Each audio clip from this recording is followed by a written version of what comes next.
Eu sou lembrete. É, me lembre mesmo, porque eu esqueço mesmo. Gente, então vamos lá. Então tá. Como eu ia dizendo antes, vocês chegaram, então, no ponto que eu queria que vocês entendessem. As coisas todas que são ditas, todas as coisas que a gente pensa, tudo que a gente percebe, elas passam por essa questão ideológica. Quando às vezes as pessoas veiculam por aí, vocês conseguem ver ainda o slide? Esqueci de perguntar. Vem? Consegue. Dá pra ver, professora. Quando as pessoas veiculam por aí, por exemplo, pela internet, não, você tem que deixar de ter ideologia. Ideologia é coisa que não presta. Ideologia, gente, a ideologia está em qualquer coisa. Quando ele disse você precisa não ter ideologia, ele já está defendendo uma. Não tem como não ser. Se eu disser assim, Lorena, estou participando de uma igreja aqui, ó, na esquina da minha casa, uma igreja boa demais da conta. Nossa, a igreja é perfeita. O pastor é ótimo. Você precisa vir participar dessa igreja, Lorena. Eu só fiz um convite para Lorena, não foi isso? Só um convite. Vem participar comigo da minha igreja. Só que eu tenho uma ideologia. Por quê? Lorena, o que está escrito por trás do que eu disse? A sua igreja não é boa o suficiente. Você precisa vir para a minha, porque lá é boa. O pastor de lá é o melhor pastor que há. Então, existe uma ideologia que eu estou dizendo por trás de um simples convite. Só pedi para a Lorena vir participar comigo na minha igreja. Não foi mais nada, não falei mais nada para ela. Mas quando eu digo isso, eu estou afirmando outras coisas que estão por trás disso. Então, eu estou afirmando outras coisas. Então, não existe essa história de que não há ideologia, que não existe. Não vão fazer um discurso sem ideologia, gente. Como vocês disseram aí, papo furado. Não existe isso. Porque todas as vezes que eu faço alguma coisa, ou que eu tento justificar alguma coisa, que eu tento, por exemplo, como vocês disseram, vamos apelar para Deus para justificar por que eu espezinho alguém, por que eu maltrato alguém e que não maltrato o outro fulano. Quando eu faço isso, eu estou defendendo o meu ponto de vista. E o meu ponto de vista é uma ideologia, certo? Então, não existe discurso. Professora, o problema hoje em dia da maioria das ideologias, praticamente quase todas, é a ofensiva. Assim, a carga ofensiva que vem por trás dela. Você não participa da minha ideologia, automaticamente eu sou contra você. Isso, não respeita Aí, outra assim, ideologia. o meu direito de ideologia acaba quando começa da outra pessoa. Você tem que respeitar o direito, você tem que impor a sua ideologia, você tem que falar da sua ideologia, porém, ela só vai até onde começa da outra pessoa, respeitando o espaço de cada. É o que está faltando. Eu não sei dizer para vocês o que aconteceu ou quando aconteceu que as pessoas pararam de se respeitar, porque as coisas aconteceram e está muito gritante ultimamente, está assim muito na cara, está muito em evidência. E é justamente o que você disse, Caroline, se você não participa da mesma igreja que eu, então você está contra mim. Eu não te aceito no outro lugar e você não vai me aceitar no lugar onde eu estou. Você não é como eu quero que você seja, eu não gosto de você mais. É isso. Agora, por que isso está acontecendo já é uma coisa que a gente precisa, eu acho que isso aí já é psicologia, né? O que aconteceu para que o povo despertasse essa ira? Porque parece uma ira, uma revolta, uma raiva. É um tratamento de inimigos. É como se fosse um campo de guerra. Você é meu inimigo natural devido você não ter a mesma ideologia que eu, devido você sua opção sexual ser diferente, a sua religião ser diferente, você é meu inimigo natural. E isso acaba, assim, eu acho que paralisando a consciência das pessoas. As pessoas parece que não raciocinam mais. Ela acaba se entrando numa bolha tão pequena que ela não consegue mais ter como se fosse um conhecimento de mundo. Ela conhece aquele dela. E aí, gente, foram situações... Dentro da mesma família, dentro do mesmo círculo de amizade, a coisa se estreitou, né? Porque ideologias diferentes? Tinha. Eu tinha o meu grupo que pertence ao meu clã, e que esse grupo pensa mais ou menos como eu, e aí tudo bem, mas esse grupo também se desmanchou. Né? Alguém estava falando? Eu fico preocupado, professora, porque esses extremos, quando a sociedade parte para esses extremos, nós tivemos, claro, além desses extremos, somada a questão de guerras e tudo mais, lá da Primeira Guerra e tudo mais, nós tivemos o nascimento do nazismo e do fascismo, que eram ideologias extremistas, que foram extremistas e teve um apoio popular muito grande da maioria da população no primeiro momento. Então eu fico preocupado, porque nós, brasileiros, estamos vivendo essa intolerância agora. Né? Ah, você não concorda com fulano de tal, quer dizer que você é contra, ou você é coxinha, ou você é petista. Então, assim, eu fico muito preocupado, porque... E essa intolerância, na hora que chegar nas raias mais absurdas de agressão física, ou mesmo dentro da política, que isso for começado a colocar em prática, beneficiando algum grupo, perseguindo outros que não concordam. Então, assim, a gente tem que ter muito cuidado, porque o desequilíbrio leva a coisas horríveis. Né? O ser humano consegue fazer coisas horríveis com outro ser humano. O ser humano é o único que salva o outro ser humano, mas é o único que mata também por prazer. Isso. Até anotei o que você falou aqui. Eu tô escrevendo. Gente, eu tô aqui Parabéns. conversar com vocês. Caramba! Eu estou escrevendo um texto justamente sobre isso. Sobre esse discurso nazista que está retornando agora e por que ele está retornando agora. Aí o Renato falou assim, ó, o discurso nazista que está se retomando, na verdade. Aí eu fiquei pensando aqui agora, se não é aquele efeito que a gente sempre viveu, de que lá fora as coisas acontecem e anos depois acontece aqui. Várias coisas acontecendo desse jeito. A tecnologia, por exemplo, chegou lá fora primeiro, depois aqui, não é? Porque o efeito vem devagar. Aí chega no Brasil, terceiro mundo. Se a gente pensa, por exemplo, vamos para a arte. A Semana da Arte Moderna aconteceu primeiro lá fora na Europa, depois aqui. Aconteceu mais ou menos, teve uma diferença de uns 10 anos para preparar a Semana da Arte baseada naquilo que tinha acontecido lá fora. E assim aconteceu com tudo. Quando a gente copia o modelo de escola, por exemplo, primeiro aconteceu lá, faliu lá, e aí a gente copia a coisa falida e importa para cá. Talvez seja isso, então. Capaz de agora vivendo essa história de nazismo. Outra situação. Ideias boas que normalmente vêm do exterior para cá, muitas vezes chegam aqui no Brasil, ela passa por um processo que ela desvirtua. Eu vou dar um exemplo aqui bem de como a questão mesmo religiosa.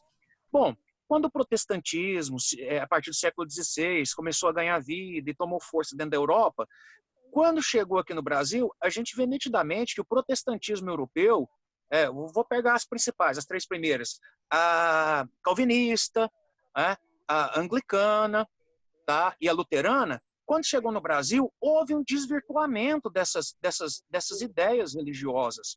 Aqui no Brasil, infelizmente, não estou atacando ninguém, não estou acusando ninguém, mas, infelizmente, a maioria das igrejas evangélicas, hoje as grandes, as chamadas neopentecostais, elas têm um intuito mesmo de estar pedindo dinheiro o tempo todo, prometendo um paraíso depois da morte aqui. Se a gente voltar na essência do protestantismo, não tinha nada disso, pelo contrário, né? Max Weber falava lá da ética do espírito capitalista e a ética protestante. A ética protestante e o espírito capitalista. Como isso ajudou a desenvolver o mundo e tudo mais. Aqui no Brasil desvirtuou muito. Então eu sou preocupado, porque o Brasil ele consegue desvirtuar as coisas boas quando vem, e quando é para trazer as tortas, traz que é uma maravilha. Eu não sei como é que a gente consegue fazer isso enquanto sociedade, né? Porque a gente também está nela e tudo mais. A coisa ruim vem de carrada, assim, ó, chega aos montes. Pois é. Talvez isso aconteça por conta da história, por conta do contexto histórico que a gente vive. Nós vivemos coisas aqui que as pessoas lá não vivem. Então, a gente tenta adaptar essa situação aqui e aí a coisa modifica, vira outra coisa que não era para ter sido no princípio. Talvez seja isso. Não sou socióloga, porque eu acho que um sociólogo explicaria melhor isso aí, mas eu acho que passa por aí. Porque quando a gente nós temos os nossos próprios conceitos, nós temos o nosso próprio jeito de ser e de pensar. Quando você importa alguma coisa, você sempre vai modificar.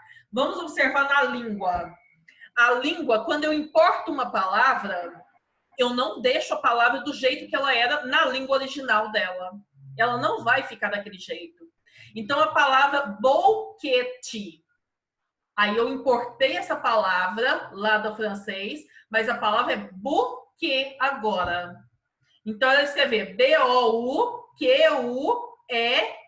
acento no E, circunflexo no E. Isso lá na França. Mas agora eu importo e eu modifico a palavra. Muito provavelmente, parta por aí, é do mesmo jeito, porque o modo de pensar a língua é o modo de pensar a vida. Porque a vida, ela passa pela língua, não tem outro jeito de ser. Talvez por isso que a gente dê tanta atrapalhada na vida. Meu Deus, gente, não é buquê só buquê. Ramalhete, flores. Ah, não, gente, pelo amor de Deus, não lembro isso, não. Agora que eu li isso aqui, eu falei, meu Deus, vamos fazer aqui um adendo, apenas flores. Então, olha, continuando aqui a nossa história, então nós temos essa ideologia toda, nesses elementos básicos, o elemento que é o emissor que permite e codifica a mensagem. Codificar a mensagem é produzir essa mensagem a partir de um código, que, como está escrito aí, é o conjunto de signos usado na transmissão e recepção da mensagem.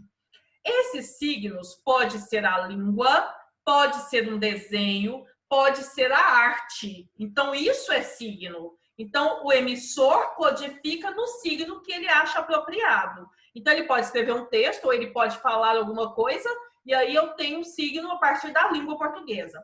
Mas ele pode resolver desenhar, eu tenho um signo que é o desenho. Ou ele pode resolver fazer uma pintura, eu tenho um código que é a pintura. E aí o receptor, ele precisa decodificar a mensagem. É isso que eu estou dizendo para vocês, que a gente precisa ter esse conhecimento de mundo. A gente observa aí que o Renato tem um vasto conhecimento de mundo, ele tem uma quantidade de leituras de mundo que a gente observa que ele vai lendo aí uma coisa de história, de sociologia. Então, ele meio que circula pela filosofia, pela religião. Ele tem esse conhecimento. Por quê? Provavelmente, ele deve ter lido coisas nessa área, deve ter vivido com pessoas que participaram desse convívio. Então, é preciso, olha... Ele é professor de história, professor. Ele é professor de história? Então é isso, pronto. Então, aqui eu preciso, então, conhecer e reconhecer as coisas para poder dizer se a mensagem é essa ou aquela. De repente, eu leio a coisa, eu leio, tá? Porque eu posso ler o quê? Eu posso ler pessoas, eu posso ler a vida, eu posso ler uma situação, eu posso ler um texto, só que ler apenas, enxergar apenas, olhar apenas, ouvir apenas, não é o suficiente. Eu tenho que analisar essa situação, eu tenho que perceber. Então, quando esse menino aqui fala, por exemplo, eu só queria que o mundo, que esse povo visse o mundo como eu vejo, aqui traz pra gente uma reflexão. Então, quando eu penso nessa reflexão, isso sim é leitura efetivamente. Quando eu busco fazer essas outras conexões, como a gente fez aqui, falando lá dos Estados Unidos, que os Estados Unidos têm uma visão diferente das coisas, que nós os consideramos brancos, ou na verdade nós somos só brancos, né? Nós somos um povo ariano, né? Então, quando a gente pensa nisso, a gente está, na verdade, fazendo essa outra leitura que é de verdade a leitura eficaz. Porque a leitura do texto, gente, a leitura da palavra, ela é a leitura mais rasa que existe. tá? Então, eu preciso, a todo momento, recuperar aquilo que eu conheço para poder entender esse texto. Então, se eu não reconhecesse, a partir do meu conhecimento de mundo, que existe racismo no mundo, existe racismo no Brasil, e que eu também sou racista, se eu não conseguisse reconhecer isso, eu não conseguiria ler a essência do texto, certo? Então, mensagem é o conteúdo transmitido pelo emissor, o código é o conjunto de signos, então a mensagem é o texto, o código, o conjunto de signos, que pode ser a língua, que pode ser o desenho, que pode ser a pintura, e assim, a arquitetura e assim por diante. O referente é o assunto, é a situação que envolve o emissor e o receptor e o contexto linguístico. Esse contexto linguístico é o contexto em que a língua te permite. Então, é o contexto daquilo que você ouve, se alguém faz um pronunciamento, ou aquilo que você lê, se alguém escreve alguma coisa. Esse é o contexto. Mas existe ainda um contexto extralinguístico que, olha lá no canal, está escrito assim, ó, meio físico pelo qual circula a mensagem e a conexão psicológica. Então, existe nessa conexão psicológica, é a conexão do emissor com o receptor. Quando eu falo com você, eu preciso estabelecer essa conexão psicológica que é extralinguística, certo? Então, existe o contexto linguístico, que é o contexto da palavra, que significa dizer que o emissor e o receptor precisam falar a mesma língua. E existe essa conexão psicológica. A conexão psicológica, eu preciso entender o que você conhece de mundo. Lógico que eu não vou entender tudo, mas eu preciso entender um pouco. Então, eu preciso entender que vocês são alunos do primeiro período do curso de enfermagem e que, por isso, eu tenho que dar uma aula de tal e tal maneira, certo? Essas discussões que vocês suscitam, e olha que são só vocês, hein? Por isso que eu gosto muito dessa turma. Essas discussões que vocês suscitam, isso aí parte do contexto de vocês. Então, eu só posso ir até onde vocês conseguirem. Por quê? Porque não cabe a mim fazer um contexto muito além do que vocês conhecem, porque vai correr o risco de você falar assim, essa professora parece que fala latim ou grego, porque eu não entendo nada do que ela fala. Absolutamente nada. Por quê? Porque a pessoa está aqui, ó, no patamar de língua bem aqui, e você está aqui, ó, tô entendendo metade ou menos da metade do que você está me dizendo. Nós estamos conversando a mesma língua, porque não há essa conexão psicológica, certo? Então, por isso que às vezes isso acontece. Nossa, tem gente, eu mesmo tive um professor, gente, eu me esforçava tanto para entender o que ele falava, minha cabeça doía tanto, eu não entendia eu até hoje não entendo uma palavra. Ele é super meu amigo, é meu amigo no Face, me manda mensagem, convite para ir não sei onde, das palestras que ele dá. Eu penso, gente, vou fazer o que lá se eu não entendo uma palavra que esse homem fala? Mas tudo que ele fala... Oi? A gente tem um aí que faz a mesma coisa. Pois é, porque tudo que ele fala, até as comparações que ele faz, não pertence ao meu mundo. O homem, ele fala coisas assim que você pensa assim, de onde que ele tá viajando nessa maionese? Mas assim, tanta viagem, você precisa fazer um esforço, um acompanhamento. Eu penso assim, eu tenho que parar, cansei, não quero mais fazer isso. Porque realmente a pessoa parece que dificulta as coisas para, na verdade, parecer inteligente. Eu acho que é mais ou menos por aí. Então, por isso que ela dificulta. Então, é aquela história que eu expliquei para vocês numa outra aula. Você, enquanto enfermeiro, você precisa usar uma língua que é apropriada para a enfermagem.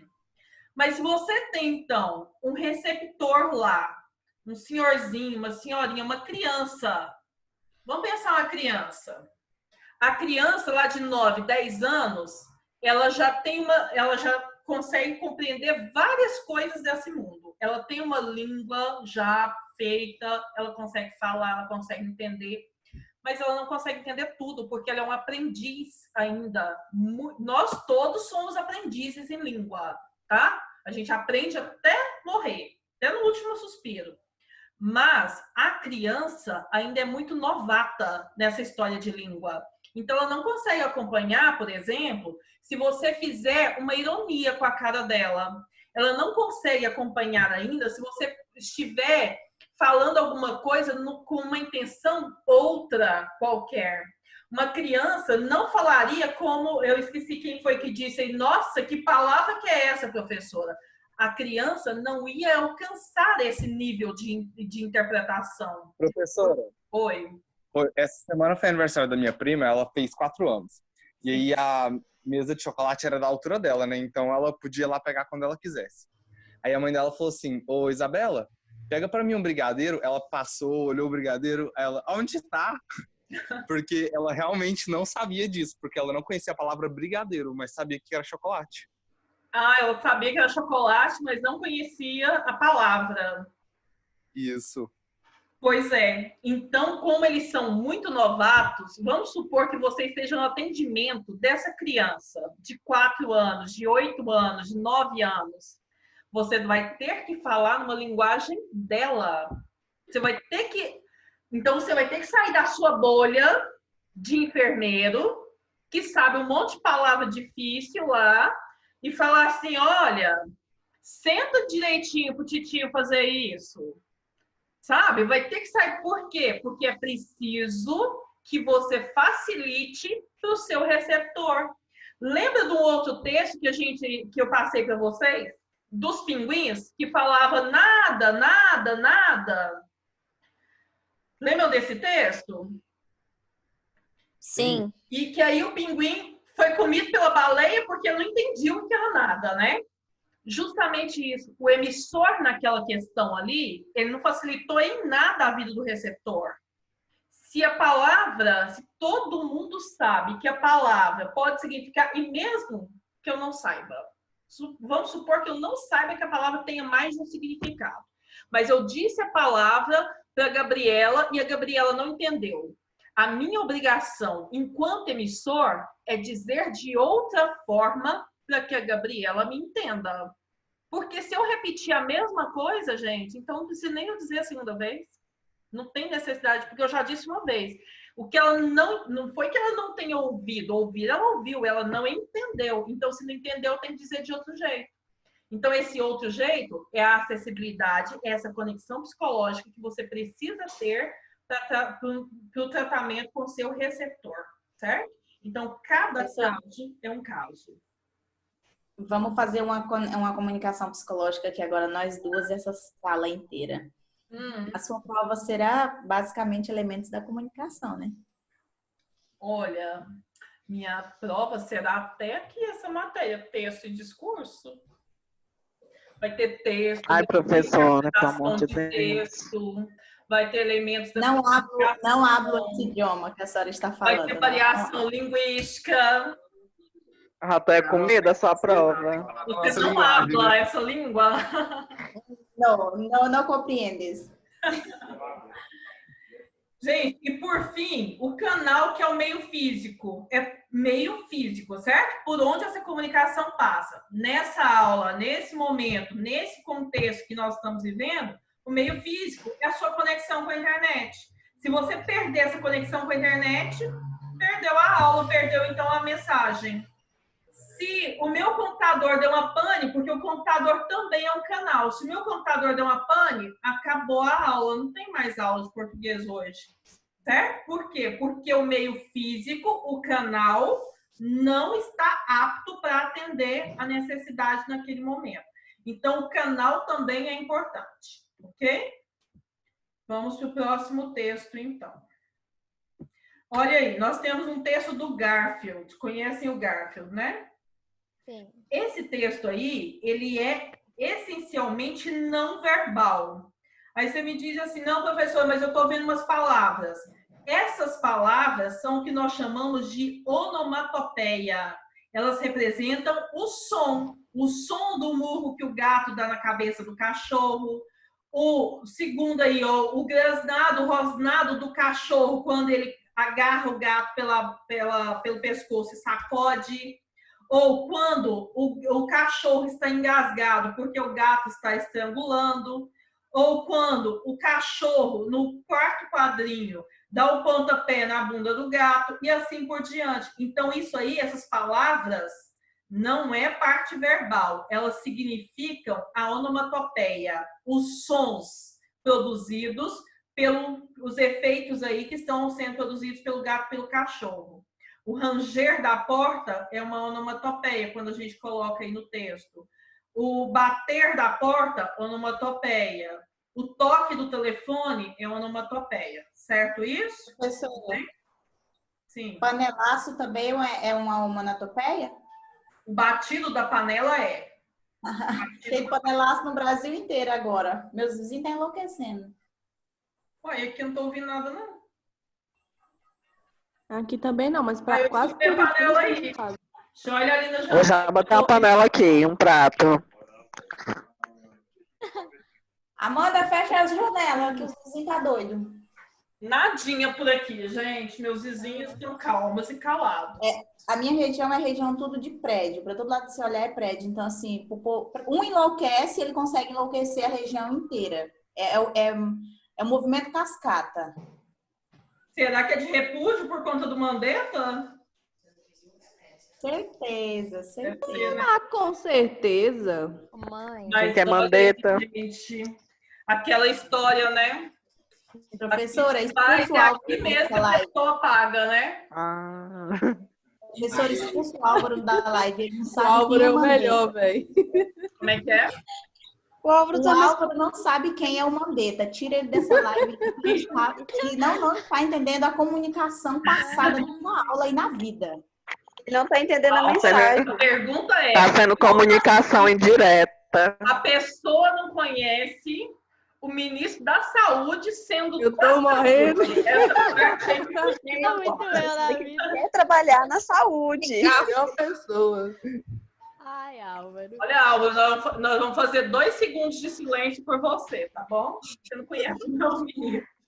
Tá bom, professora. Todo meio de internet, meme, gafe, todo meio de comunicação desse mundo do Brasil tá falando do Mandetta e o Álvaro não sabe. Virou agora. Eu não tô assistindo o jornal, não, gente. O Mandetta E olha- vai ser mártir agora, vocês vão ver. E olha o que está passando, gente. Se a coisa piorar por aí que Tem vai que ser ser pronunciamento do presidente para estar rolando panelaço. Tem pronunciamento hoje? Tá É, eu tô tendo, ouvindo a voz professora. aqui do senhor Bolsonaro falando. É por isso. Vamos lá então, pessoas. Vamos voltar pro Garfield? Podemos? Vamos voltar que é melhor. Então, olha. Aqui, então, nesse texto, nós temos várias cenas em que o gato e o cachorro, e aí a gente pode lembrar do seguinte: o Garfield, ele é um gato irônico, mal-humorado e que não gosta de ninguém nessa vida. Esse cachorro também é do John. O John é esse moço que aparece aí. Então, ele é o dono do Garfield e ele é o dono do cachorro. O Garfield não gosta de ninguém. Não gosta do John, não gosta do cachorro também. O cachorro é super fofo e gosta dele. Então, o cachorro tenta aproximação e ele não quer aproximação. Então, olha, no primeiro, no segundo, no terceiro, no quarto quadrinhos, o que acontece é de eles brigarem o tempo todo. E o John, compenetrado, lendo o jornal. Nem prestou atenção nisso. No quinto quadrinho, o John olha para eles. E eles fingem estar tudo bem, os dois, né? Olha aí o sorriso, o colgate dos dois. Então, está tudo muito bem. O que você está olhando, John? Estamos aqui felizes. O John volta para o jornal e aí eles voltam a bater um no outro de novo, como estava acontecendo antes. O fato de o John ter olhado para eles já é comunicação. Então, ele não disse uma palavra, mas ele comunicou tudo. Foi o mesmo que ele disse: vocês dois não criam vergonha na cara? Vocês podiam Tipo, parar. quando a minha mãe olha pra mim quando eu tô deitado na cama 11 horas da manhã. Ou então quando a mulher olha pro namorado que tá olhando pra outro, tipo assim, eu vou te matar. Olha de novo. Vou te matar agorinha. É isso aí. Então, não precisa dizer uma palavra. Precisa apenas você reconhecer o que essa pessoa quis dizer com essa expressão facial. Do mesmo modo, o gato e o cachorro. Quando eles resolveram sorrir cinicamente para o John, é para dizer para o John que eles são amigos né? Que não está acontecendo nada, que eles não estão brigando e que o John não precisa se preocupar com isso. Então, a gente está lendo aqui, na verdade, a expressão facial, tanto dos animais quanto do John. Então, olha, as atitudes e reações dos comunicantes são também referentes e exercem influência sobre a comunicação. Então, a atitude do Garfield de estar todo momento cutucando o cachorro também comunica para nós que ele é um gato difícil de se lidar, né? Vamos para o próximo, então. Vamos lá. Renato, vamos lá. Próximo texto. As torres. Olhem aí. Nós temos, então... Deixa eu só chegar esse aqui um pouco para cá, porque tá difícil para ler. Acho que agora também não. Um pouquinho. Nós temos aí uma pessoa que está com a mão na cabeça, né? Está arrancando os cabelos, meio que desesperado, meio que sem saber o que fazer dessa vida. E aí ele grita, as torres, eu quero as torres. Aí o outro pergunta, presidente Bush, o senhor ainda está desesperado com o World Trade Center? Então, quando o assessor, o assistente dele, né? Porque esse que está desesperado é o presidente, ex-presidente dos Estados Unidos. Quando ele diz, o senhor está desesperado com as torres, ele fala, que World Trade Center? Estou preocupado com o torre que caiu, não, gente. Aí no terceiro quadrinho, estou falando de outras torres. Quando a gente observa o desenho, nós vemos aí sobre a mesa, né, o desenho do Oriente Médio e 4 torres sobre o Oriente Médio. O que significa, então? Que outras torres o presidente está se preocupando? Com que outras torres? Que torres são essas? Não é o Faço ideia. Center. Também não, gente, porque eu não gosto. Só quem sabe da história vai entender, porque... Vocês sabem que os Estados Unidos mandam sempre tropas pacificadoras para o Oriente Médio, né? Para o Irã, para o Iraque, para o Oriente Médio como um todo. Vocês sabem disso, né? E vocês sabem também que nada nessa vida é gratuito, não é? Agora vocês mesmos disseram, o mundo cobra de nós alguma coisa. Então é isso que está acontecendo aí. O Oriente Médio produz o quê? Em que os Estados Unidos estão de olho? Petróleo, aquele negocinho que movimenta bilhões. Então, que os Estados Unidos simplesmente vedam os olhos para toda a maldade que eles estão fazendo, eximado com o quê? Com a riqueza que vem de lá. Aí as pessoas que estão morrendo, não é uma guerra, a gente tem que ser passivos na guerra, vamos tapar os olhos, por quê? Tá tampando os olhos com petróleo, né? Tudo banhado de petróleo sujo. Com a vida das pessoas que estão morrendo. Então, observem vocês que essa informação de que essas torres são de petróleo não está no texto. Essa informação deve ser buscada fora do texto, no nosso conhecimento de mundo. Se eu não sei quem é Oriente Médio, se eu não sei a participação efetiva que os Estados Unidos faz lá, as intervenções que ele faz lá, né? E se eu não sei que o Oriente Médio produz esse tanto de petróleo, eu não saberia dizer de que torre ele está falando. Então, as torres aí não são torres de telecomunicação, por exemplo, mas são torres de petróleo. Então, são as torres de petróleo que eles estão preocupados, porque é isso que ele quer. Porque ele não está lá à toa, não é do nada, não é por nada, não é para nada. Professora, esse tipo de texto seria essa análise agora seria um código? Essa análise é a análise que nós fazemos do contexto referente. Essa é uma análise do referente. Porque o referente, ele é o assunto, ele é o todo, certo? Ele é o assunto, ele é sobre quem, sobre o quê.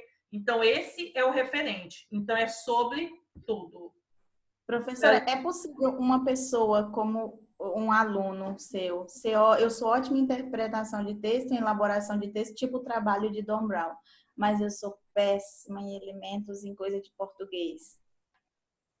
Mas nós vamos trabalhar só com interpretação de texto, interpretação de ideias. Gramática mesmo, gente, é pouquíssima coisa que a gente tem falado. Eu não Gramática. sei disso, não. Hã? Eu não sei disso, não. Eu gosto é da senhora, mas da matéria eu não gosto, não, senhora. Olha, vocês comecem a gostar de português Mas agora, eu tô então. concordando com algo. Professora, Oi. mas vamos combinar, né? A gente tem que saber, a interpretação de texto é até fácil. Mas eu nunca ia adivinhar que isso aqui era o Oriente Médio. Nunca. Eu ia ficar tipo assim, o que tá acontecendo? Está escrito aí, olha no mapinha. Sim, não, Professora, professora, tá mas perdendo peraí, sua tela. deixa eu interpretar mais ou menos aqui o que que ela quis dizer. A gente tem que entender que o contexto seria esse, entendeu? De dinheiro, de troca de favores. Então, assim, tem umas coisas que tá um pouco difícil na cabeça da gente. Eu já fiz todos os meus cálculos. Tem que ser 2 no trabalho do livro,